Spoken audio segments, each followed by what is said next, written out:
গাজীপুরের শ্রীপুরে মাওনা চৌরাস্তা রাতের আধারে জমি দখলের অভিযোগ উঠেছে। এই বিষয়ে শ্রীপুর মডেল থানায় একটি অভিযোগ দায়ের করা হয়েছে। গাজীপুর জয়দেবপুর প্রতিনিধি নজরুল ইসলামের রিপোর্টে বিস্তারিত জানাচ্ছেন SKN রেশমা।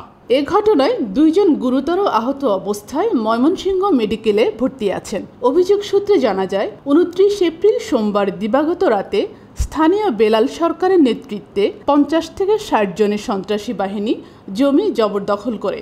দখল হওয়া জমি মাওনা চৌরাস্তার ব্যবসায়িক কণিকা স্টুডিওর মালিক তাইজউদ্দিন 55 বছর যাবৎ ভোগ দখল করে আসছে। কিন্তু এই দিন রাতের অন্ধকারে জোরপূর্বক টিন দিয়ে সীমানা প্রাচীর গড়ে তোলা হয়। এ সময় বাধা দিতে গেলে ধারালো অস্ত্র দিয়ে তাজউদ্দিনের বড় ভাই মাওনা চৌরাস্তার বিশিষ্ট ব্যবসায়ী রিয়াজউদ্দিন ডিলার এবং তার ছেলের উপর হামলা চালায়। তাজউদ্দিন জানান, জবর দখলদারদের হামলায় দুজন গুরুতর আহত হয়েছে। তাদেরকে প্রথমে শ্রীপুর উপজেলা স্বাস্থ্য কমপ্লেক্সে ভর্তি করানো হয়। পরে উন্নত চিকিৎসার জন্য ময়মনসিংহ মেডিকেল কলেজ হাসপাতালে স্থানান্তর করা হয়। এ ঘটনায় বেলাল সরকার এবং তার ছেলে শিমুল সহ 4 জনের নাম উল্লেখ করে আরও অজ্ঞাতনামা 40 থেকে 50 জনকে অভিযুক্ত করে শ্রীপুর থানায় একটি লিখিত অভিযোগ দায়ের করা হয়েছে। আমরা তদন্ত সাপেক্ষে এই ঘটনার সঠিক বিচারের দাবি জানাচ্ছি। আমাদের বিল্ডিং ভাঙ্গা বেলাল তার কিছু দুষ্কৃতিকারী কিছু লোক নিয়ে